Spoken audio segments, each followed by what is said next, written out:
It's a return to New Zealand, a true wonderland for big game hunters. It's a much more challenging hunt to do because you've got to find them and then get out after them. Oh, that's a nice fallow. And I'm in search of an impressive fallow and a giant red stag. You know, my spot-on cameraman picks out a set of antlers that's 300 yards away. A lot of tines, that's for sure. Yeah. It's an epic journey into the land of the Kiwis on this Sporting Classics.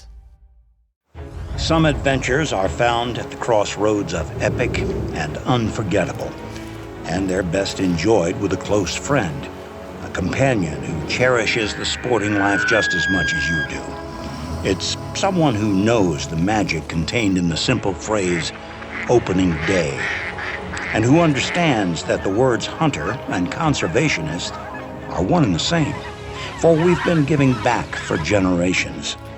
And sharing the outdoors with someone who celebrates the history, the art, and the romance of this way of life makes for a friendship to last the ages. One where the sound of a snickering horse, the crackling of a mountain campfire, the whiff of gunpowder will transport you to that same stirring part of the soul. Welcome to Sporting Classics. That old trusted friend who shares your love of adventure and reminds you of the greatest days of your life. That's just got antler coming out of antler coming out of antler. It's like a Photoshop creation or something. Welcome to Jurassic Park. What a beast. Look at that thing.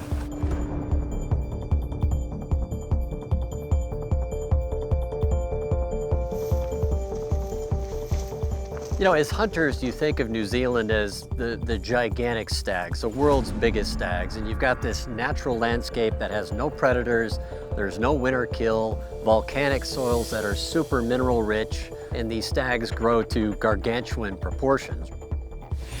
You figure he's down here somewhere, probably. I think he could be down in here. He's being a bit slippery, isn't he? And the one common denominator, I think, for anybody coming here is John Scurr Hunting Tours. I mean, he is sort of the passport now to New Zealand. And so when you deal with him, you have the entire country at your disposal because he does. A different stag, he's got a broken arm. Yeah. I'll leave him. He's got a friend somewhere up here. Oh no, there's a fellow deer there. He's broken his antler, I think. His antler's coming off, yeah. The experience getting into the mountains where it is really quite tough going. The mountains are high for the first instance, and there's a lot of cover. It's a much more challenging hunt to do because you've got to find them and then get yourself positioned and get out after them. It's got to be an easier way than this. I bet he's bedded right in here. He must have. He's giving us a slip again. He won't move until you step on him and that stuff. Yeah. With cover like this, spotting the perfect stag is like, well, finding a needle in a haystack. But what a haystack it is. The world is full of beautiful destinations, but there is no place quite like New Zealand. And for a hunter, this is truly a land of wonder.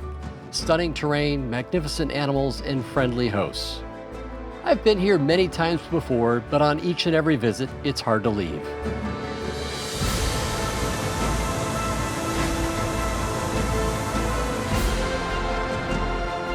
The big game in New Zealand is legendary. Rugged tahr, stunning chamois, and beautiful fallow that all dot the mountainsides. But for most hunters, the true calling card of this land is the incomparable red stag. You know, New Zealand is a long flight. It's a 14-hour flight. It's much like going to Africa. And I was really comfortable flying with my own rifle. I've got a wonderful Negrini case. These things are truly bulletproof, wonderful cases. So all that made it very comfortable, and we got the rifle sighted in. 3 o'clock just outside the ball, Chris. All right, I'll leave it. It was still on, and at that point it's like, I've got my rifle, I've got my confidence in my rifle and my ammo, and Winchester, the 1-2 punch of a Winchester rifle and Winchester ammo has been a pretty good combo for me over the years. So So stags have been really special to me because as a young boy, when my dad put a rifle in my hand, it was mainly for shooting rabbits, but I couldn't quickly enough get onto stags. So at a young age, I bought a 270 rifle and went and hunted stags. Right now, it still remains one of the stags I hunted as a young guy, one of my favourite hunts, even though I've hunted around the world. The last time I was here, I hunted with John's good friend, guide Mark McGlashan, and we were able to get within range of a truly amazing stag. Okay, here we go. That's better, right? Yeah. Yeah. There's Here the we whole go. shoulder. Here we go. Here we go. What a beauty, man. That is a stunning stag. Thank you. That is something else, isn't it? Thank you, sir, man. How stunning is that? Good night. Look at that. Ho, ho, ho, ho, ho. That is phenomenal. What a beautiful, beautiful stag. While the giant antlers of a stag make for a magnificent trophy, these are hunts that are truly earned. The terrain in New Zealand is either steep, thick, or both. But we're on thousands of acres of a mountain, and super thick manuka cover. I mean, this stuff is almost impenetrable. It's so damn thick, you just can't get through it. And so once they get into that stuff, how they get into that stuff with the, the racks that they have is pretty amazing. You just see his antlers, that's all you can see. Pretty cool stag, but he's in a hell place. Yeah, he's got long tines, doesn't he? Yeah, he's a photogenic boy, isn't he? Mm-hmm. But we won't be able to do anything with him in there, Chris. He's got to get out of there. Yeah. We saw one that just basically the tops of his antlers above this super thick, side of a mountain of manuka. You think he's in this thick stuff? I think he's probably out laying in there, but if I go in any further and bust him, he'll just go up the gully, so then we won't get a crack at him from here. We kind of made a plan. We tried to do a little bit of a drive. John worked through some thick brush that we thought he might be in. We think that big stag is bedded down maybe in here. So he's just gonna try and loop up and see if he pushes him out here. It's got double drops. It should be pretty easy to pick out. He's a dandy. He's with another stag though, so we gotta make sure we get the right one if he comes out. We saw a different one pop up on the side of a mountain. Bifurcated brow tines, and he's a cool rack. Yeah, he's a cool head, but he's probably far enough out, isn't he? Yeah. This wind. Which is quite a nice stag, but he wasn't the stag we were hoping to get. He's climbing way up on us. Going a bit too high. Well, the plan was good. plan was good, yeah. That was fun, man. It was like a Wisconsin deer drive, man. I was ready. I was ready. John Scurr runs a tight ship here in New Zealand, and his team of guides are always working in the background, often unseen, scouting, planning, and even cooking. On one night, we were treated to some local delicacies. Some tar, little cutlets out of that with chrome. Tenderloins of stag. Red stag. You gotta try that. You really have to try that. That's very good. Between Jesse and Mike, two of his guides, I mean, they could not have been better. I mean, they were absolutely wonderful people to spend time with. Gotta help him out. Hey, look after my buddy. And so that enthusiasm is absolutely infectious and really makes these kind of trips something special.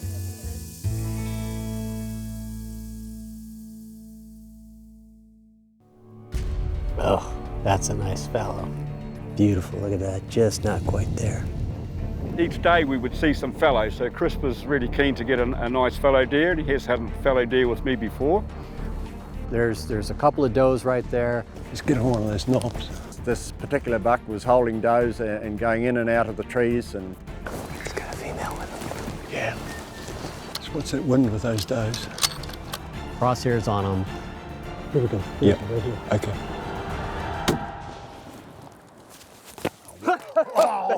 Man, what a shot. What a buck, man. What a buck. Beautiful. Beautiful buck. I mean, absolutely the most spectacular buck I've ever taken. How beautiful. Holy crime. God, it just kills it. Oh, Look at that's that. incredible. That is a serious buck right there. Major Tell you what, I'm score. glad you talked me out of some of those other ones. You're good Thank too. you for everything. This has really been a Thank great you. trip. Thanks for coming. Great trip. It's going to be tough leaving, I'll tell you that. And it's a super cool animal, these palmated antlers, and I've been a huge fan of the Irish elk, which went extinct 10,000 years ago. I've been studying on Irish elk. I've got a replica set of Irish elk antlers in my trophy room. So I just love that, and the fallow deer is the last surviving relative of the extinct Irish elk. So anyway, I love fallow deer, and this beautiful chocolate fallow deer comes out, beautiful palmation. What's the range? About 150. He had clearly been fighting. He was kind of in a mode to just get out of there, so we had to set up fast. He's 150, 175 yards away. He wouldn't stop, he wouldn't stop. Finally, he stops and just gives me one little window to shoot.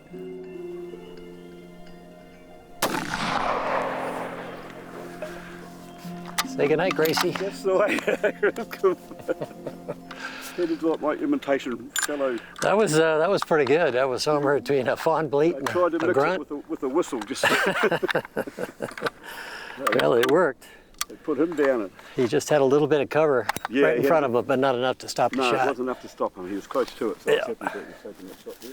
It's a pretty fallow, isn't it? It's a very good Gorgeous fellow. fallow. He's a Yeah, nice one. very nice. Very good.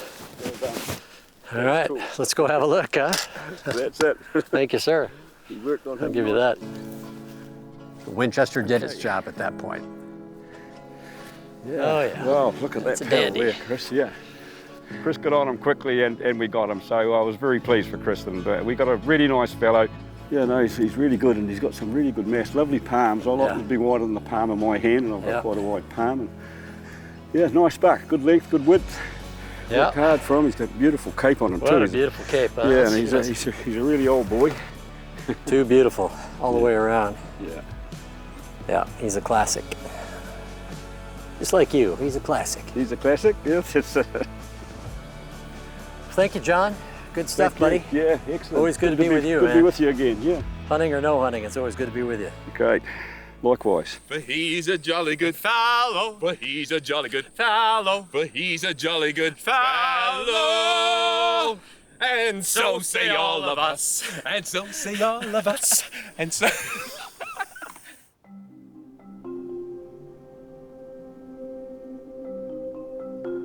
So far, New Zealand has been good to me. John Scurr and I were able to take an impressive fallow, a species that we both love to hunt, and while experience certainly helps, you aren't going to be successful if you use the wrong gear. And on any big game hunt, you need to use the right glass. You know, I've been using these Sightmark Solitude binos now for a couple of years, and I've used them all over the world. And I gotta tell you, the clarity of that optic is really impressive. I've really been a big fan of these things, and same with the scopes. I've had great luck with these scopes all over the world, and it's tremendous value. I mean, you look at how expensive some optics are these days, and Sightmark is a great value optic, a high performance optic in my opinion, and I'll use them as long as I have them.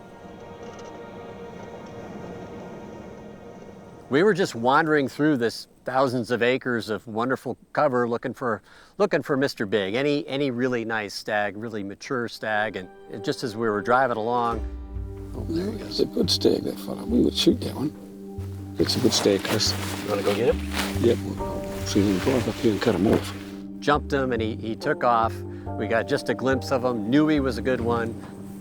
He went right up. He come out of there and he's gone up, but he... Started doing some hikes around, thinking maybe he went into this valley over here. Okay. Stop there and have a look, then come back down and go over there. Okay. And so we walked a couple of miles up there, glassed everywhere, no sign of him. I think that's what we'll do. We'll go back to the vehicle and just go back and get some gap way down there and look into that rubbish where he is. Yeah, okay.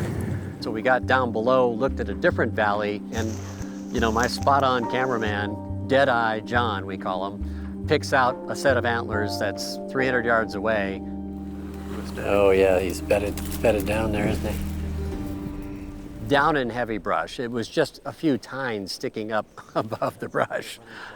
And it was unbelievable. He did the same thing in Vancouver Island on a Roosevelt elk hunt. and it was miraculous. We were, as I recall, headed back to camp for a lunch break, and we were moving right along, and Chris and I were sitting in the back seat of the Ram truck, and I happened to look across his lap through his window, through the thick forest of Vancouver Island, and I happened to see a hint of tan. So we stopped and we backed up, and even then it took me a couple of minutes to recognize the fact that, yeah, that's an elk in there. He's a 1, 2, 3, 4, 5 at least. Good to go? Go for it. Now here we go. You got him, you got him. Jesus, is that lucky. So yeah, there a little bit of experience went into that, but there was also a whole heck of a lot of luck. Jesus Christ, John. Good eye, man. Way to go, man. Well done. I didn't see it at all. The hero. No Chris ended up taking that bull, and he credits me with finding him, and that I'm appreciative, but more than that, I'm just glad he got a beautiful bull to take home with him. He's been crossed with a peregrine falcon, apparently. Anyway, it was amazing. He finds this thing. You can't quite see his tops, but he looks like he's a very long stag. A lot of tines, that's for sure. Yeah. Wasn't that great spotting of John's there? Steve Van, that was amazing. Thanks to John, the camera operator with the eyes of an eagle, and John, the outfitter with access to these incredible beasts, the team is moving into range on a stunning stag. Now it is up to me to make the most of the opportunity.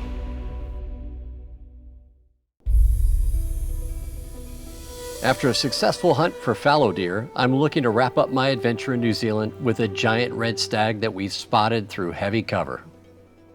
And then we're thinking, well, it's getting later in the day, and then we see like what looks like maybe a second stag bedded down with it.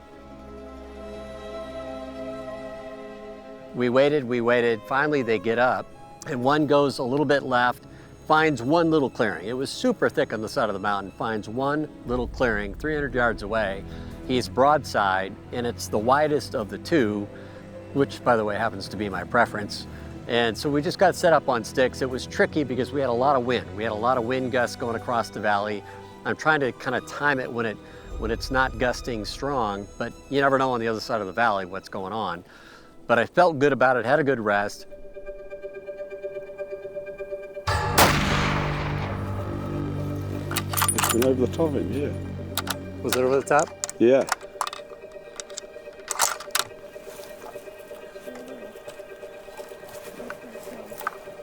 Right, it's gonna...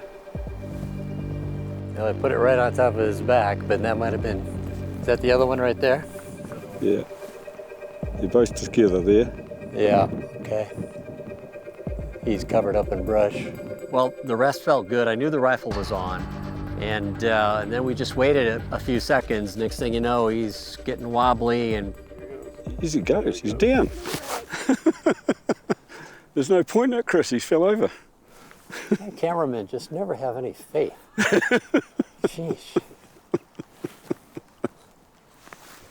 Boom, tips over. So it was one of those, we got a little bit lucky. We had the right spotter with us, picked that thing out, and then we just got a magnificent stag. And Well done, I was really pleased that we worked hard for that. well, that was tricky, man, with the wind and everything else. Oh yeah, it was, yeah. All right, well, No, let's good get shot, over there. Yeah, excellent. We might need to call in reinforcements, huh? Yeah. We busted our hump to get up through that thick stuff and Right, Chris, we've got to be getting close to him soon. found him laying up there. And not too bad. all right, I see antlers there. Hey, there's the antlers, yeah. There we go. There we go. Whew, look at what you've got. Oh, dandy, man. Holy What crap. a lovely stag. And we did get a really nice wide and long, probably 42 or 43 inches long, maybe even more in his main beams. I haven't yet scored it for Chris, but beautifully wide. And that was and you look at a stag like that and you just go, wow, that's good. See, that's the thing I could see. Between the two of them, he was way wider than the other one. Oh, he was, yeah. Way wider than the other one. Yeah, and he had a much bigger beam and also main beam length. I mean, they were both dandy stags, but this guy just had so much more, Yeah. more width. I'll tell you what, So- getting him out of here is going to be a lot of fun. That's going to be a bit of a mission, Chris, but hey, what a dandy shot from the distance that you shot him. And look, it's the only shot I had, really. You know, it's one of those, I felt like I could make it, but I knew it was going to be tough trying to get him out of here. But yeah. yeah. Yeah. Well, Johnny, thanks again, buddy. Thank you so much. Good to be with Really you, good. No, great shooting. Always good to be with you. Yeah, same, Chris. I really enjoy it with you. Really nice. Damn, beautiful.